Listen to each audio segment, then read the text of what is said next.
রাতে শাশুড়ি মা ঘরে ঢুকে হেসে বললেন, তোমাকে একটু চিন্তিত দেখাচ্ছে, কিছু হয়েছে নাকি? আমি তাড়াতাড়ি উত্তর দিলাম, না শাশুড়ি মা, কিছু হয়নি, আমি ভালোই আছি। তিনি তখন আমার পাশে এসে বসলেন এবং বললেন, তাহলে এত ভাবছ কেন? তারপর ধীরে ধীরে আমার মাথায় হাত বুলিয়ে বললেন, এভাবে মন খারাপ করো না।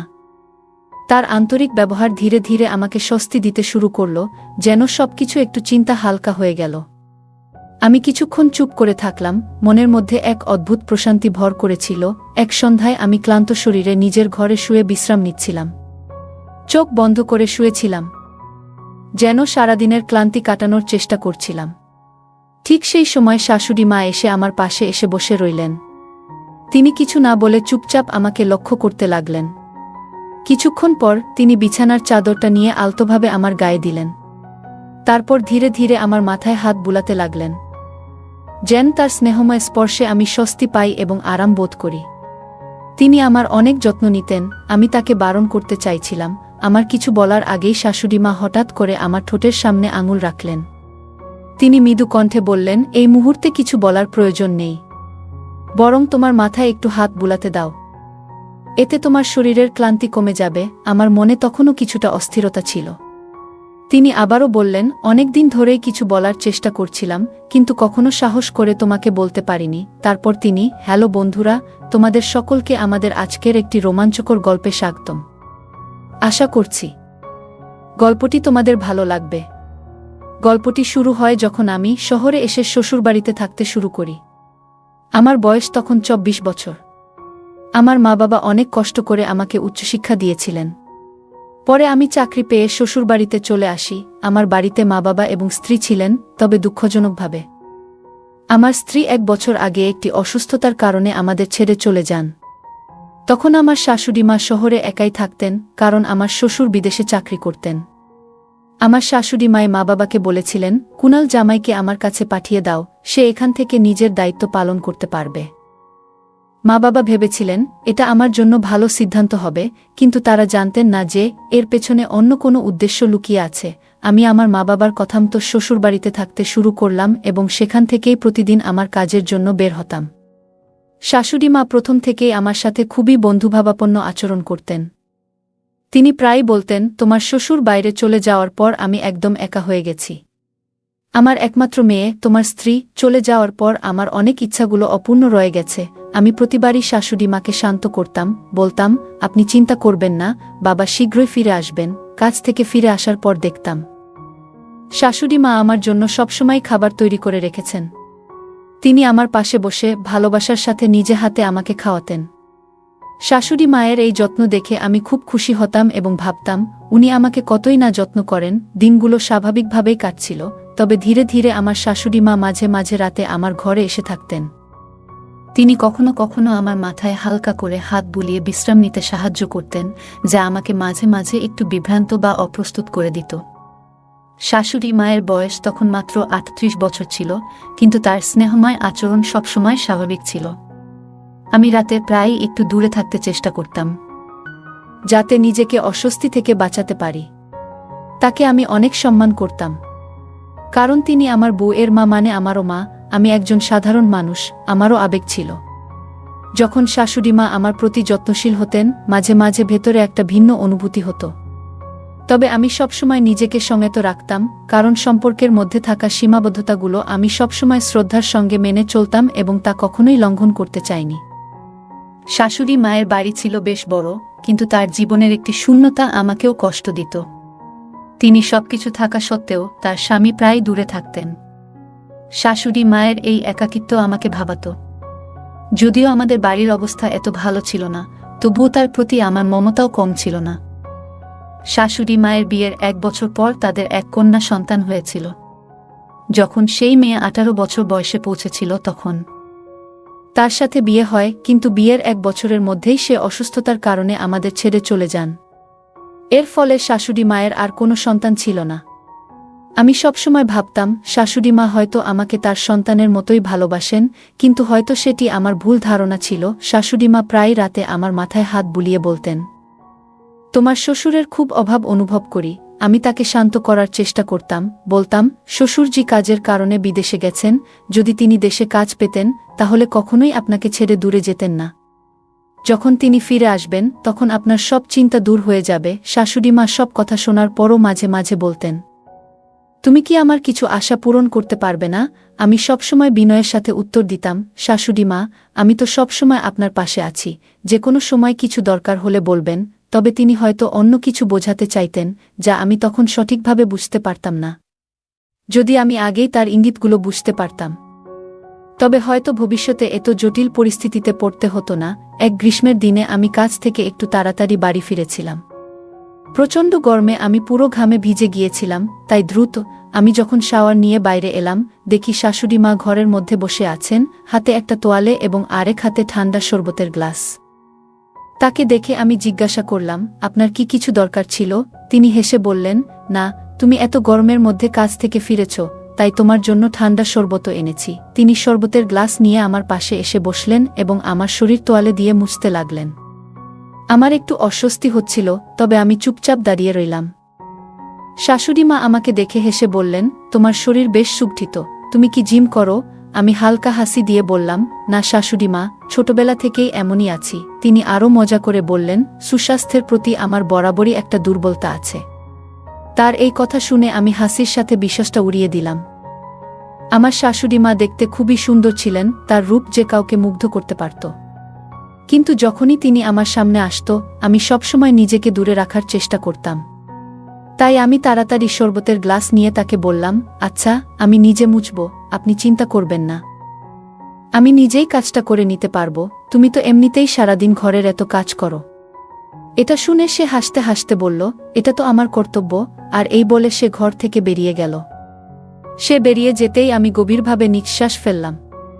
আমি তাড়াতাড়ি উঠে তৈরি হয়ে নিচে লাঞ্চ করতে চলে গেলাম। ডাইনিং টেবিলে খেতে বসেছিলাম।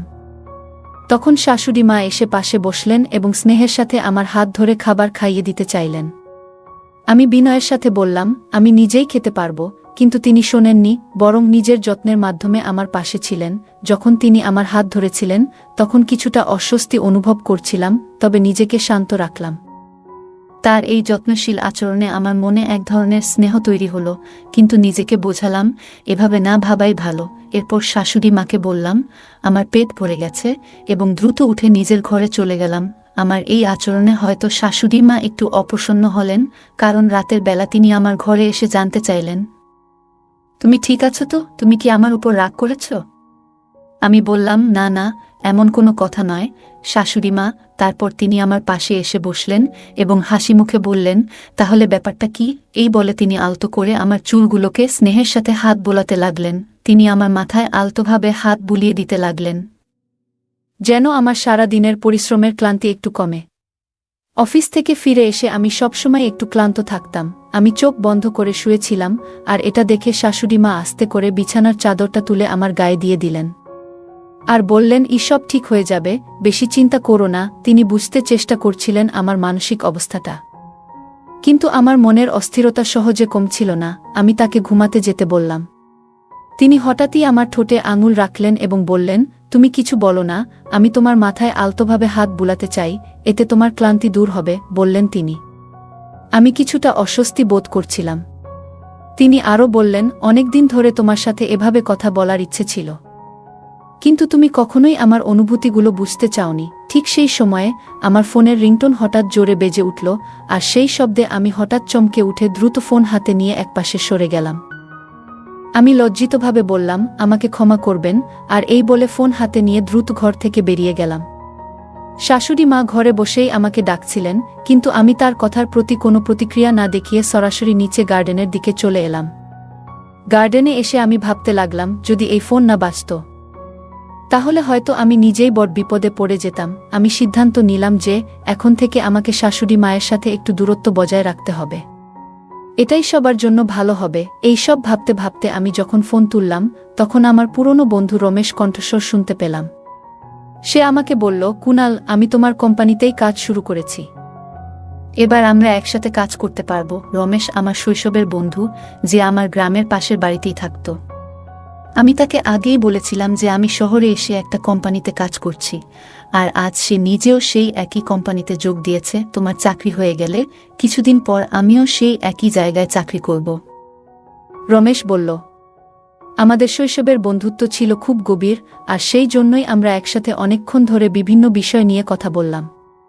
এরপর আমি ফোনটা রেখে নিজের ঘরের দিকে চলে এলাম। যখন আমি ঘরে ফিরে এলাম তখন দেখলাম শাশুড়ি মা তাদের ঘরে চলে গেছেন। আমি দ্রুত নিজের ঘরের দরজা বন্ধ করে বিছানায় শুয়ে পড়লাম। আমি ভাবতে শুরু করলাম যে এখন থেকে আমাকে শাশুড়ি মায়ের সঙ্গে একটা নির্দিষ্ট দূরত্ব বজায় রাখতে হবে, কারণ এটাই আমাদের সকলের জন্য ভালো হবে। যদি কোনোভাবে এই সম্পর্কের সীমা লঙ্ঘন হয়ে যায় তাহলে পরবর্তী সময়ে আমার জন্য বড় বিপদ হতে পারত, কারণ আমি তাকে অনেক সম্মান করি।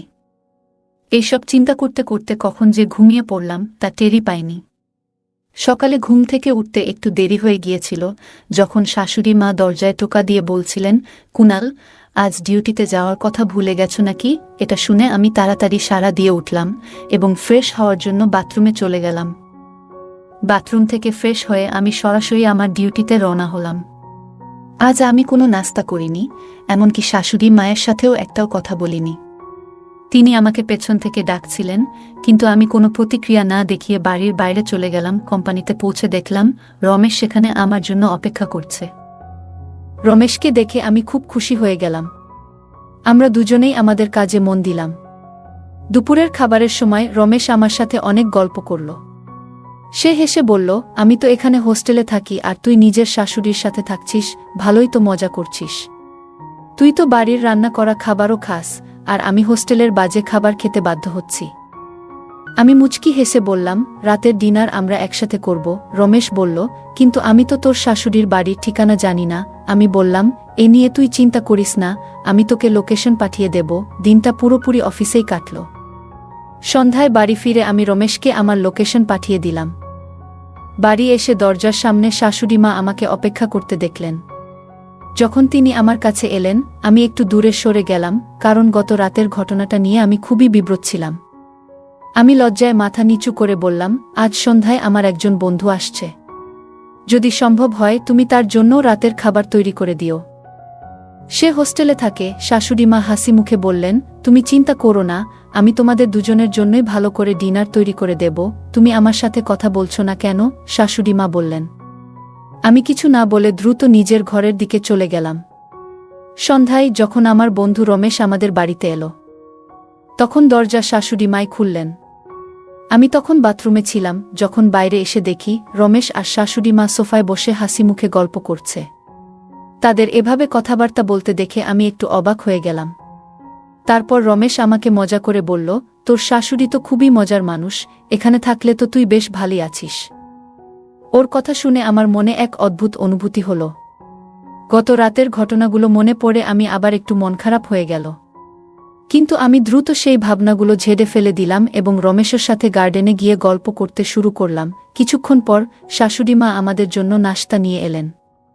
রমেশ আর শাশুড়ি মা একে অপরকে দেখে একটু হাসি দিল। নাশতা রেখে শাশুড়ি মা আবার নিজের ঘরের দিকে চলে গেলেন। রমেশের সাথে গল্প করতে করতে হঠাৎ আমার ফোন বেজে উঠল। ফোনটা বাড়ি থেকে এসেছিল। আমি কথা বলতে বলতে নিজের ঘরে চলে গেলাম। আমার মা বাবা আমার খোঁজ খবর নিচ্ছিলেন এবং বললেন, অনেক দিন হয়ে গেল, তোর সাথে তেমন কথা হয়নি। আমি মা বাবার সাথে ঠিকমতো কথা বলতে পারিনি, তাই প্রায় 15-20 মিনিট ধরে ফোনে তাদের সাথে কথা বললাম। কথা শেষ করে যখন বাইরে এলাম তখন দেখলাম গার্ডেনে শাশুড়ি মা আর রমেশ একসাথে বসে মিষ্টি কথোপকথনে মগ্ন। আমি তাদের কাছে গিয়ে দাঁড়াতেই তারা দুজনেই হঠাৎ চুপ করে গেল। রমেশ আমার দিকে তাকিয়ে মুচকি হেসে বলল, ভাই, এখন আমি উঠি। আমি তাকে বললাম, তুই তো ডিনার করিসনি, খেয়ে তারপর যাস। সে হেসে বলল, আন্টি এত ভালো নাশতা খাইয়েছে যে আমার পেট একেবারে ভরপুর, আর ডিনার করতে পারবো না। আরেকদিন এসে খাবো। এই বলে সে দ্রুত বেরিয়ে গেল। রাতের খাবার আমি আর শাশুড়ি মা একসাথে খেলাম, কিন্তু আমরা একে অপরের সাথে বিশেষ কোনো কথা বলিনি। ডিনার শেষ করে আমি চুপচাপ নিজের ঘরে চলে গেলাম এবং দরজাটা ভেতর থেকে লক করে দিলাম, যাতে শাশুড়ি মা আমার ঘরে আর না আসেন। এরকমই আমার দিনগুলো কেটে যাচ্ছিল। আমার আর রমেশের বন্ধুত্ব অনেক ঘনিষ্ঠ হয়ে উঠেছিল। আমরা প্রায়ই দুপুরের খাবার এবং রাতের খাবার একসাথে খেতাম, আর কখনো কখনো রমেশ আমার বাড়িতে থেকে যেত। এক রাতে রমেশ আমার ঘরে আমার সাথে শুয়েছিল। হঠাৎ গভীর রাতে আমার প্রচণ্ড পিপাসা পেল, তাই আমি উঠে বসে দেখি রমেশ পাশে নেই। আমি ভাবতে শুরু করলাম, সে রাতের বেলায় কোথায় গেল। আমি যখন পানি নিতে কিচেনের দিকে গেলাম, দেখি রমেশ শাশুড়ি মায়ের ঘরের বাইরে দাঁড়িয়ে তার সাথে গল্প করছে। আমি কাছে যেতেই বশির আমাকে বলল, আমার খুব পিপাসা পেয়েছিল, তাই আমি পানি নিতে উঠেছিলাম। পথে তোমার শাশুড়ি মা আমাকে দেখলেন এবং কথা বলতে শুরু করলেন। আমি মুচকি হেসে বললাম, ঠিক আছে, আমি কিচেন থেকে পানি নিয়ে আসছি। পানি নিয়ে যখন ফিরে এলাম, তখন তাদের কথাও শেষ হয়ে গিয়েছিল। রমেশ আবার আমার সাথে ঘরে ফিরে এলো। আমি যখন বিছানায় শুয়েছিলাম, তখন আমার মনের মধ্যে একটু অস্বস্তি হতে লাগল। আমি যখনই শাশুড়ি মা এবং রমেশকে একসাথে কথা বলতে দেখতাম এবং তাদের কাছে যাওয়ার চেষ্টা করতাম, তখন তারা হঠাৎ চুপ হয়ে যেত। তবে আমি ভাবলাম হয়তো আমি কিছু বেশি ভাবছি। তাই সেই চিন্তাটা মাথা থেকে সরিয়ে দিয়ে চুপচাপ ঘুমিয়ে পড়লাম।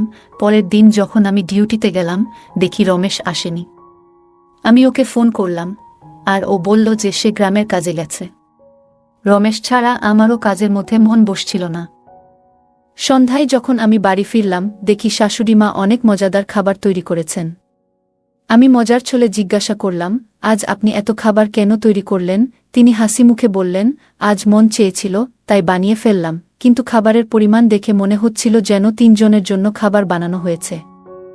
যদিও বাড়িতে আমরা শুধু 2 জন ছিলাম, আমি আর শাশুড়ি মা। তবে আমি আর কোনো প্রশ্ন করিনি এবং চুপচাপ নিজের ঘরের দিকে চলে গেলাম। রাতে আমি শুয়ে পড়লাম, কিন্তু হঠাৎ গভীর রাতে শাশুড়ি মায়ের ঘর থেকে কোনো শব্দ আসতে শুরু করল। রাতে আমি শাশুড়ি মায়ের ঘর থেকে কিছু শব্দ শুনতে পেলাম। আমি ভাবলাম হয়তো উনি ফোনের শ্বশুর মশাইয়ের সঙ্গে কথা বলছেন, কারণ উনি অনেক দিন ধরে বাইরে আছেন। শাশুড়ি মায়েরও কিছু ব্যক্তিগত কথা থাকতে পারে, এটাই ভেবে আমি বিষয়টি নিয়ে বেশি চিন্তা না করে আবার ঘুমিয়ে পড়লাম। এইভাবেই আমার দিনগুলো কাটছিল, কিন্তু রমেশকে 1 সপ্তাহেরও বেশি সময় হয়ে গেল। সে এখনো ফিরে আসেনি। রাতের বেলা শাশুড়ি মায়ের ঘর থেকে আসা শব্দগুলো আমাকে বেশ অস্থির করত, কিন্তু আমি ভাবতাম উনি হয়তো নিয়মিত ফোনে কথা বলছেন, তাই আমি বিষয়টি উপেক্ষা করতাম। প্রতিদিন সকালে আমি রমেশকে ফোন করার চেষ্টা করতাম, কিন্তু সে ফোন কেটে দিত। আমি মনে করতাম হয়তো সে কোনো কাজে ব্যস্ত। ধীরে ধীরে রমেশের কোনো খবরই পাচ্ছিলাম না। সে অফিস আসা বন্ধ করে দিয়েছিল, আর আমার ফোনও ধরছিল না। তবে প্রতিদিন রাতে যখন আমি বাড়ি ফিরতাম, শাশুড়ি মা 3 জনের জন্য খাবার তৈরি করে রাখতেন। আমি যখন তাকে জিজ্ঞাসা করতাম, উনি কিছু না কিছু অজুহাত দিতেন।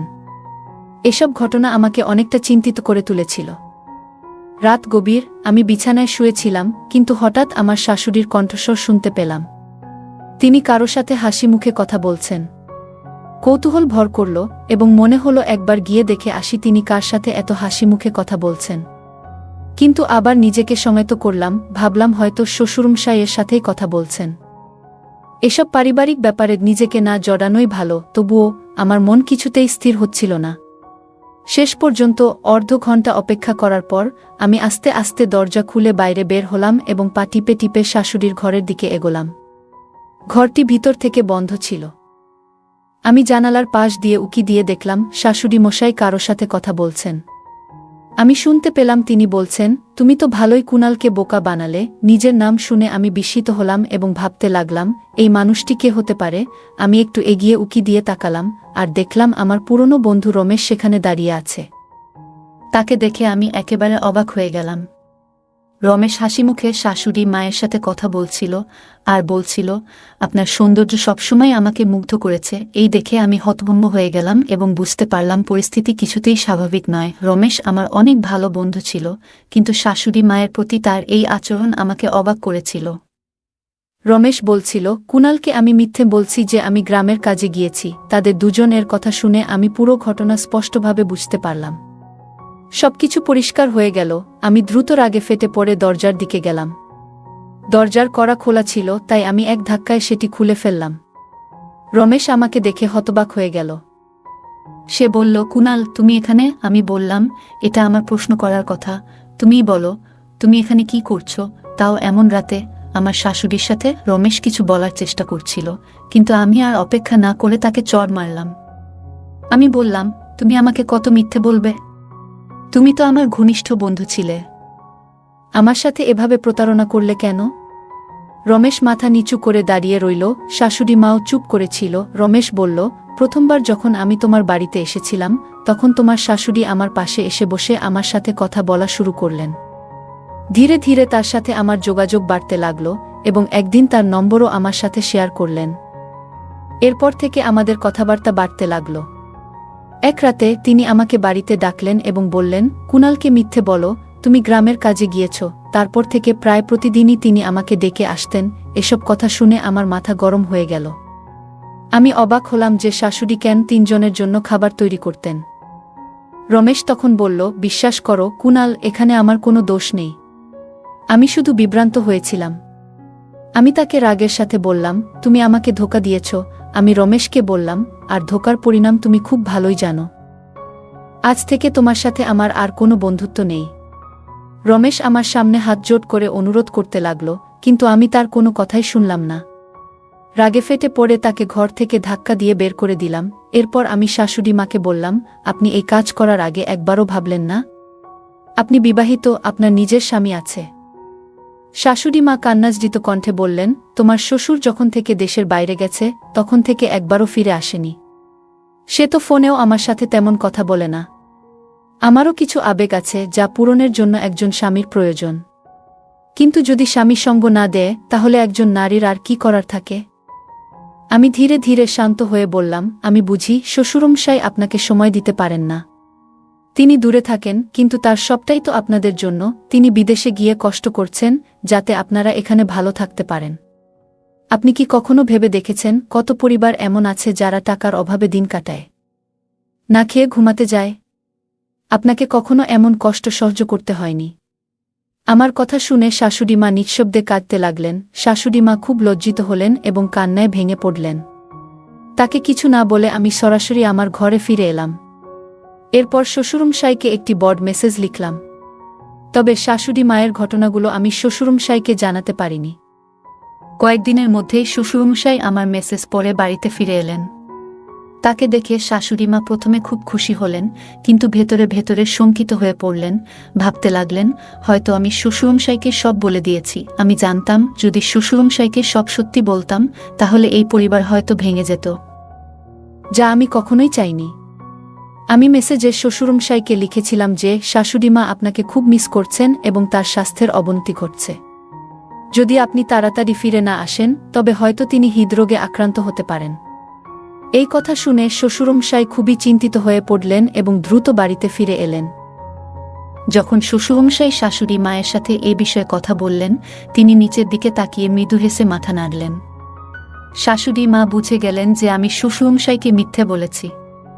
এরপর থেকে শ্বশুরমশাই ও শাশুড়ি মা সুখে শান্তিতে জীবনযাপন করতে লাগলেন।